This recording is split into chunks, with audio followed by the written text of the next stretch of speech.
Welcome to On Record PR. I'm Gina Rubel, CEO and General Counsel of Furia Rubel Communications. I'm here with Terry Szuplat, one of President Obama's former speechwriters and author of Say It Well, Find Your Voice, Speak Your Mind, and Inspire Any Audience.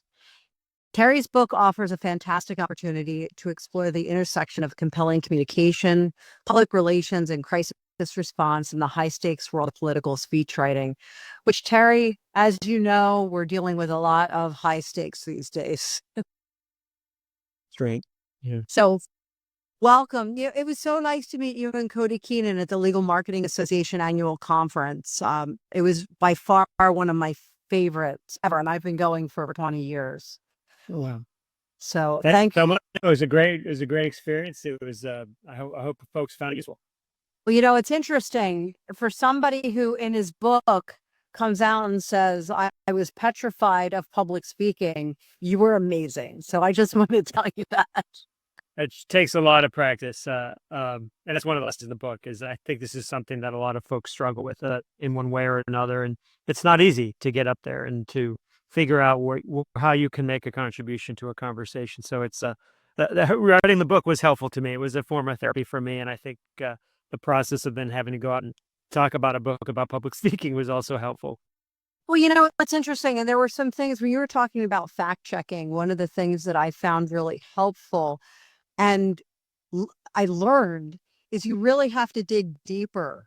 You had talked about in a couple of places, and I don't recall exactly what they were, where you were doing fact checking, and it may have been a quote of a former president, which wasn't actually the exact quote or was never documented anywhere. And I was just looking up some quotes. One was by Margaret Mead, who was one of my favorite people to quote.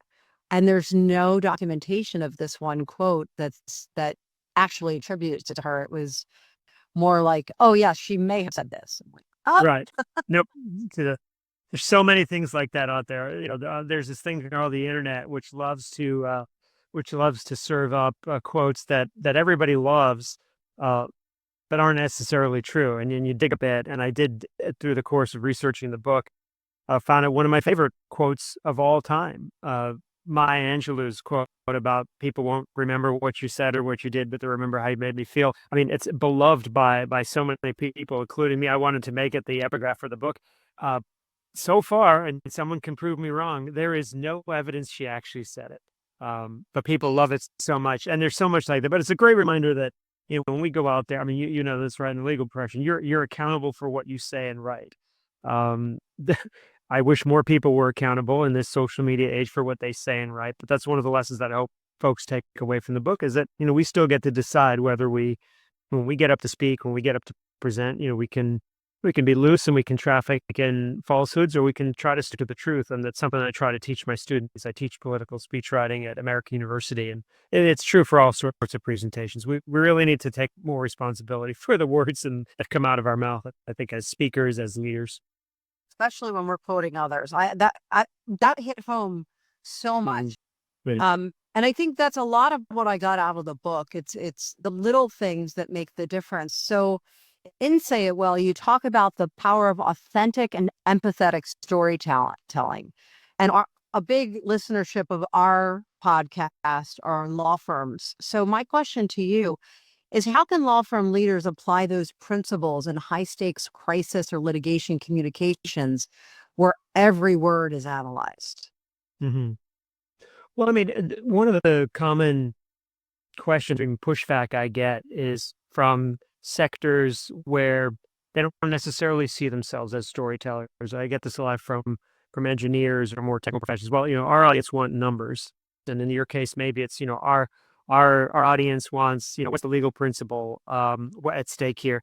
And I just think people miss the opportunity to tell stories. I mean, all, great communicators are great storytellers, and it doesn't matter where you work, where you are in the organization, whether you're a partner, whether you're a junior staffer, whether you're a recent hire, whatever sector you work in, we all gravitate to stories. It's how we remember, it's how we connect to one another. And so, if you're a leader of a firm, I mean, are you taking the opportunity, but if there's I'm trying to think of an example here, there's an HR change.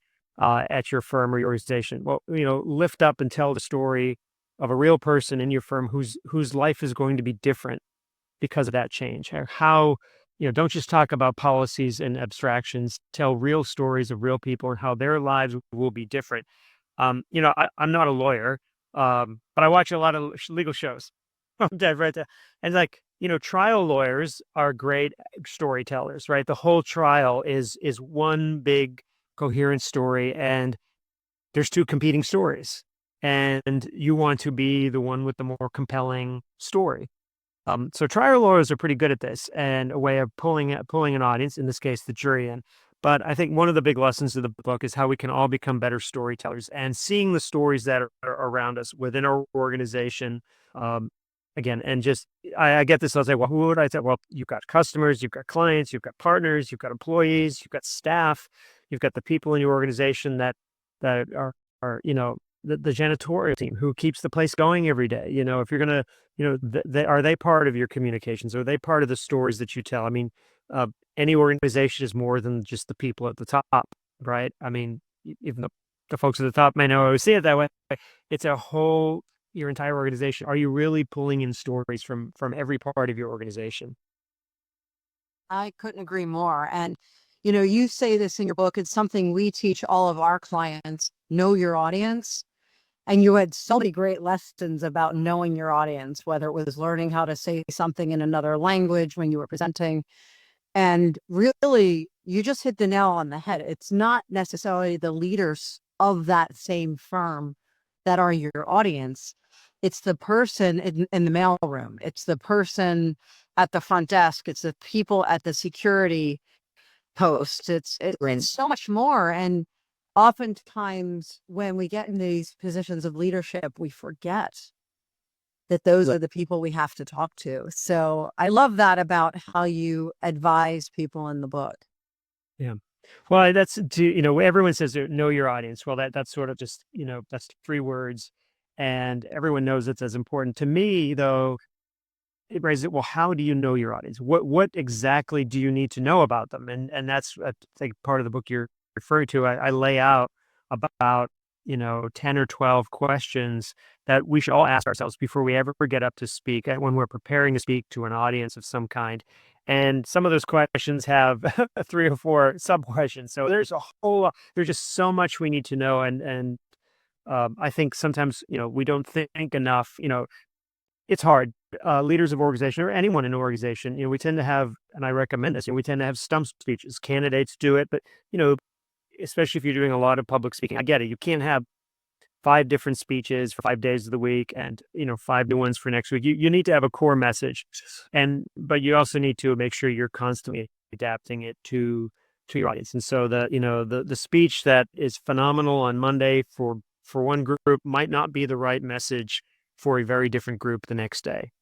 I think in our challenge and our responsibility as speakers, and we tried to always do is at the White House writing for the president, is spend just tremendous amount of time really sort of, getting to know that audience, learning everything we possibly could about them, their history, their values, their traditions, especially when we travel overseas, what motivates them, but also, speaking to a labor union, speaking to the NAACP one day, speaking to a teachers group, those are all, I mean, they might have a lot of overlap, but those are very different groups of people. And if you're just going to go and give the same presentation to all three of them, you're really missing an opportunity to connect with them in a deep and meaningful way around their values and the things that they cherish the most. So I try to lay out all the different ways that we can do that, whatever profession we're in.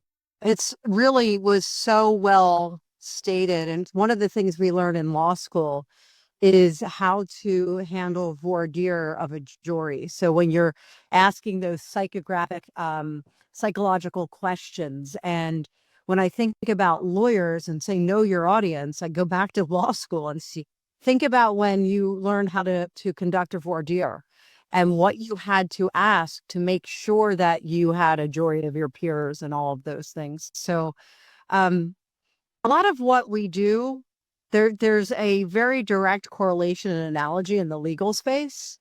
And it's just, I think most lawyers, once we get so involved in our day-to-day work, we forget those things. And you in your book, you just made it so simple. And it's complex, but it's simple. You Mhm. simplified it to the common denominators, and I loved that. Um, and speaking of that, you've written for one of the most scrutinized voices in the world, President Obama, who I am a huge fan of. So I'm a little jealous that you actually spoke to him face to face, because he and Michelle are two of my favorite people on earth.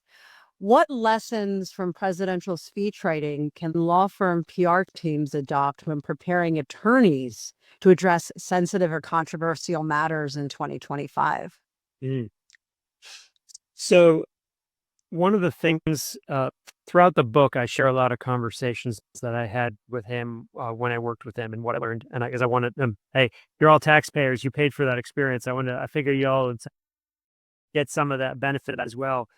And there was a point which I asked him, and I was amazed that no one had ever asked him this question before, and I kind of amazed that we hadn't, as a team, ever asked him. But I said, what do you think makes for an effective communicator and public speaker? And, he cared deeply about narrative. He cared deeply about structure. He cared deeply about storytelling and having a vision and making sure you're inspiring your audience to work hard to a goal. I mean, he cared about all that. And I talk about that throughout the book. But when I asked him that specific question, I was really surprised by what he said. He said that for him, in terms of the people that he admired and what he thinks makes someone a great public speaker was none of what I just described, the narrative, the structure, and all that. It was someone who speaks who knows who they are, they know what they believe, and they speak from a place of core conviction. I thought, wow, because, again, whether you like the guy's policies or not, or whether you like him or not, I think most people agree. You knew what Barack Obama stood for and stands for. You know what his convictions are. He didn't change from one day to the next. But politics and business, we see lots of examples where people change from one day to the next, and that's usually, you know, um, kind of a red flag when you're trying to decide who to vote for or who to support or who to donate to. Does this organization seem to truly believe what they're telling you?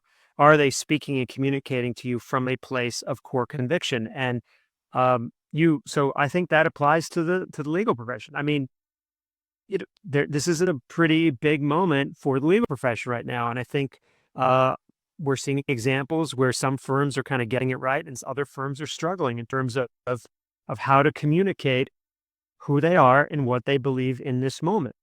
And I think the ones that are, have the meetings and reach a consensus and agree, no, this is who we are, this is what we believe, this is what we stand for in 2025, and we're going to communicate that. It comes through in their communications. They're clear. They're not constantly qualifying. They're not constantly hedging. They're not looking for outs. And I think, those firms, like any organizations, that's how you recruit and retain the best people. And when people, customers, clients, whoever, employees see organizations or companies or law firms that seem unsure of who they are and what their core convictions are, and whether that hurts market share, that hurts stock price, that hurts all sorts of organizations. So I think that advice that he gave is great for us as individuals, because before we can ever get up and expect someone to believe in us, we have to believe in ourselves. We can't expect them to know who we are and what we believe unless we go through it ourselves. And so in the book, I ask a lot of questions about try to help people come to some clarity on really who they are and what they believe. And because crises come up, you can never predict where you're going to be next week. But if you don't know what your core values are, then you're just going to be, like you're going to be buffeted and blown left to right, and you never know where. Every week you'll be in crisis mode because you don't know what you stand for. I'm laughing because I can't tell you how many firms over 25 years we've worked with that have no mission and no vision. And when you have those conversations with them about mission and vision or what they stand for, they say, well, what do you mean? And so it's fascinating to me. And we have seen a sea change because of the current administration. And I don't want to have a political conversation. Had a lot of those lately, and I know it's exhausting, especially now we're recording June 23rd, 2025. that we're dealing with the issue in Iran right now. And so there's a lot going on in the world. And I'd like to say that so the listeners know that we know that. We're not ignoring it. We're just choosing not to talk about it today. um, but with generative AI transforming how everyone drafts content, not just law firms, but everyone, what do you think is at risk of, are we losing the human voice, especially in crisis moments when trust is everything? Yeah. So like I said, I teach speech writing at American University in DC, and one of the case studies that I share with them is an example. There were, one of the many, many shootings at a university campus about 2, 3 years ago. And so students across the country were very nervous. And there was a university that I won't name here that put out a statement to reassure the student body that they were taking every precaution to keep them safe. So a profoundly human moment. Human students were afraid. They were looking to their human administrators for assurance and support and guidance. And out came this statement. And at the bottom of the statement, it said in parentheses, this statement prepared with assistance from ChatGPT or something like that. So it immediately, it made national headlines. So anyone who's hearing this is free to Google it. But what did that do, right? That completely undermined confidence among the students and their families that there were human beings looking out for them. Somebody just, ran it in, they checked it, but on one hand, they're probably trying to be transparent, admit that they used it, but they shouldn't have used it in the first place. I Right. So there's my basic approach to this. I'm not an AI expert, but spent a lot of years and decades now helping people communicate with other human beings. I think there's basically all sorts of parts of our businesses and our life where we're really not looking for a human connection. When we read an ad, we see an ad online, and I think this is one of the reasons we're going to stop seeing like commercials with humans in them. We're not really looking for a human connection in most of those cases. So that AI will take over all that. But when it comes time for a human being to get in front of another group of people, whether in person or online, moments like this, conversations, anytime people are looking for a human connection, that's the space where I hope people don't. And one of the lessons in the book is you really discourage people from trying to rely too much on AI for these human moments. And I think as AI takes over more and more of our life, my hope is that these spaces of humanity will become even more sacred to all of us. And so getting up to speak to your peers at work after a difficult quarter or a difficult case or a difficult loss, we don't want to hear a script written by AI. We're looking for assurance from our human leaders when we get up at eulogies and toasts and celebrations of our employees. So anything where we're looking for that humanity, I hope to God we don't just start turning that over. So I always tell folks, our voice, our unique experience, our unique perspective on the world, this is what makes us human. I hope we never give that over to a bot. And they can't tell stories. They can pretend to tell stories, but I can't. We actually use for PR and crisis people who join our team. We have like a written assessment that they do, and it's about preparing some statements for crisis communications. Right. And I can absolutely tell if somebody has used ChatGPT or any other one of the AI tools. And there's so many tells, but it's just not human. It's not human. And it's not. You can tell. You can tell. Well, You can tell. And so, as a research tool, sure, I have no problem. I mean, I even encourage my students. I try to help them, for finding quotes, finding stories, finding anecdotes, doing research. I mean, you have to check everything, of course, because you can't assume it's correct. But as a research tool, as a thought partner, as an editor, sure, fine. But when it comes time to, putting those words down, the words that are going to come out of your mouth, they ought to be from your heart, your soul, your mind. So yeah, I hope to God that we don't lose that. it's going to be an interesting journey as we move forward. So going back to your book, you emphasize clarity over complexity. And one of the things that we are always challenged with in legal is to get away from the legalese and long explanations. How do you recommend attorneys communicate clearly without compromising that precision, especially when their reputations are on the line? Sure. I think one of the sections I even have is, don't talk like a lawyer. And now I realized there may be lawyers reading the book and say, well, I am a lawyer and I'm talking to other lawyers, so I don't know any other way to do this but to sound like a lawyer. So I'm ready for kind of the general public. But I think there's actually a good lesson here. I mean, we all go to the mechanic. We all go to doctors, and we've all had these experiences, our financial advisors, whatever, where, we are not the expert and we're relying on someone, and we sit there and they talk to us and they use words and language that we do not understand. Which sometimes I think is the mechanic's way of sussing out how much they can charge us. But, you know, we all know that feeling when we're in the audience, or we're on the receiving end and we don't understand something, a word, a term, or language. It's a barrier to connection. It's a barrier to understanding. We can't make informed decisions. I think the risk goes up that we make the wrong choice, the wrong decision as consumers, as citizens. So one of the sort of central core lessons of the book is talk like a human. There's a whole chapter called Talk Like a Human, and it's filled with ways that we can, dispense with the acronyms and the jargon and the buzzwords, all this sort of language that, every sector, every industry has them. Medicine, finance, and I provide a lot of examples of that. We cannot expect people to, you know, join us as employee, donate to our organizations, partner with us, align with us, work with us if they don't understand us. I mean, it's really that simple.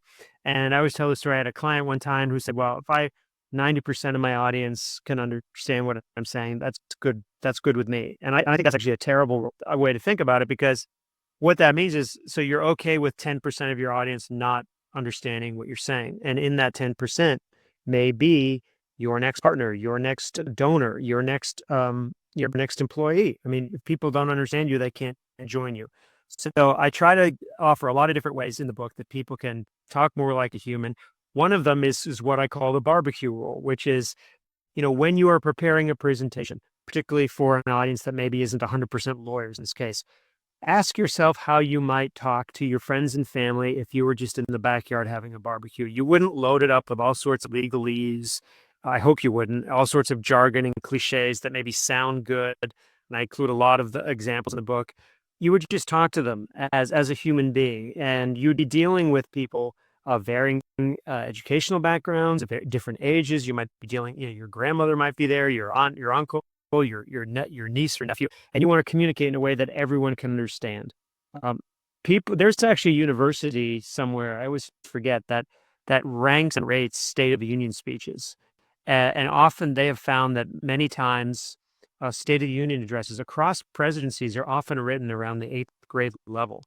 And now we didn't set out to ever, the speech must be at the 8th grade level, or change this sentence because it's 9th grade, not 8th grade. But we were very deliberately trying to, make sure the president was speaking in a way that was understandable to the widest number of Americans, because we wanted everybody, we wanted experts and citizens, old people and young people, to understand what the president was saying. And so I think we have to just constantly, be aware, that curse of knowledge. No, not everyone in our audience, even a highly educated, highly professional audience, not everyone knows every single word and term of art that you know. And so we really have to be on guard against that. And I worked with a client a lot on this. And I always ask the question, he said, I don't understand this term, but maybe your audience, everyone in your audience does. And they pause for a second and go, no, you're right. Actually, I think some of the folks won't know that. It's just a great check. And you made me think about something, and not scripted by any means. It might be a really good way to use Gen AI in these large language models to say, okay, I want to get this across. This is what I said. Are there any changes I can make so that the vast majority of Americans would understand this, or the vast majority of people attending a university graduation, or whatever the case may be? And that would be a good way to use that tool to provide more common language. So just an idea. I've used it that way. I've asked you to, take this, make it so that a 13-year-old could understand it, or make it so that it's more appropriate for an audience of subject matter experts. You can do that, to help you. But again, I wouldn't just cut and paste, but it's just a great, 10 seconds. You've got this is interesting. That word that I was using, AI thinks maybe that word is too sophisticated or not sophisticated enough. Or, what other words are there that would, that I can replace the word supposition with, or something, these words that people use, but a lot of people don't understand. So, just an idea. So, one last question. In 2025, social media outrage, as we know, could explode within minutes, seconds, even. What strategies are most effective for law firms to say it well in real time before silence or delay becomes part of the crisis? Because one of the challenges we have, and I mean, I go through this daily, is when they have to decide by consensus, they're usually 3 days late by the time we have a statement. So what strategies can they use to say it well? Well, I think this is true for any organization, not just law firm. Somebody has to be empowered. Yeah, 3 days late, 1 day late is unacceptable. That actually can cause more harm than good because you're still reacting to the initial event, and things change quickly, and now you're out of sequence. I think it's really important in every organization. Somebody is empowered to hit the send button before the crisis occurred. And sometimes that's the CEO. I have clients where the CEO is essentially the VP for comms. If something going on, they will fire something out. It may not be perfect, but that's a point I want to make in a second. But have someone being empowered to just move this thing out. And the second thing is you cannot let the perfect be the enemy of the good. And I think that there's fear. There's fear in getting it wrong. So we're going to just keep litigating this for another 5 hours, one more day. Let's see where we are. Meanwhile, you've said nothing. And nothing is, this is one of again, the core principles of crisis communication.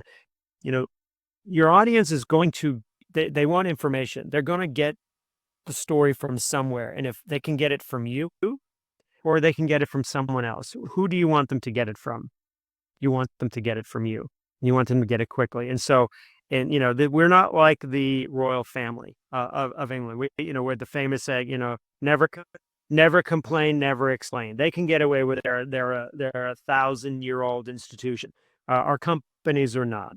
And we've seen so many companies where, they try to hunker down and say nothing, which is oftentimes worse, the worst thing of all. So I don't know. I think empowering someone to move quickly because to know that no, we are making a statement by 6 p.m. Eastern, whatever. So this is what we have. We're not going to spend the next 24 hours litigating this. It has to go out because if you don't, folks. And sometimes they do need a holding statement. Sometimes it's okay to say, under the circumstances, we don't have all the details. We're not able to share all of it, but we want to assure you that we are looking into it, that we are going to get back to you by tomorrow morning. Just something. Right. When, I in my course, I teach crisis communications as well, and I show them some clips from presidents all across different administrations. And one of the first things that you'll notice that most presidents and leaders say in a time of crisis is essentially a holding statement that we don't yet know all the facts. We will learn more, and as we learn more, we will update you. But based on what we know, here's what we know so far. Here's what I can say. So you can give yourself that out. The statement that you make on day one will not be the only statement you make. It's the first of probably many. But yeah, I see the sort of, paralysis by analysis that you so often, and so they end up doing nothing. And then now you're, 2 days, 3 days into a news cycle. But yeah, I think, if no one's empowered to actually send and push it and make the call, then you can continue to debate because, I generally consensus across everyone is a recipe for, crisis comms that is not prompt and does not sort of rise to the moment. Well, and for those who are listening that aren't in law firms, it's really important to note that law firms are truly diverse when it comes to both people as well as points of view. A law firm wouldn't be a law firm if it didn't have, when we're talking about politics with people on both sides of the table, or as I like to say, every side of the coin, that the heads, the tails, and the side you roll it on. Right. Which is where I find the truth. So it does take a while, but they do need to empower people. And I cannot stress enough to our listeners to read Say It Well. It's a fantastic book. As someone who teaches crisis communications, media relations, media training, I got so many great tips and ideas. And so it's for those who are well-trained speakers as well as those who are not. I want to give a quick shout out to Katie Monroe, who moderated your conversation at ALS on May 25. Katie was so kind to introduce me more directly to you. So thank you. She is a brilliant rising star who I've just really enjoyed getting to know. And I also want to thank our listeners for joining us today, as well as you, Terry. It's really my pleasure and privilege. To our listeners, if you found the episode helpful, please subscribe, share it with a colleague, and consider giving a review on iTunes. Please continue to share your feedback and ideas with us at podcast@onrecordpr.com, and we'll see you next week. This episode is brought to you by Furia Rubel Communications, a public relations and marketing agency serving law firms and businesses worldwide. With an expert team positioned throughout the U.S. and supported by an international faculty, Furia Rubel enhances our clients' brands through integrated communications by providing expert guidance in crisis management and high-profile litigation, protecting brand and reputation, and supporting internal marketing teams. To learn more, visit furiarubel.com. On Record PR is produced by Jennifer Simpson-Carr and Matt Henderson, with support from the team at Furia Rubel Communications. This episode is edited by Isabel Horan and Christian Yamula. Visit www.onrecordpr.com for resources and more information.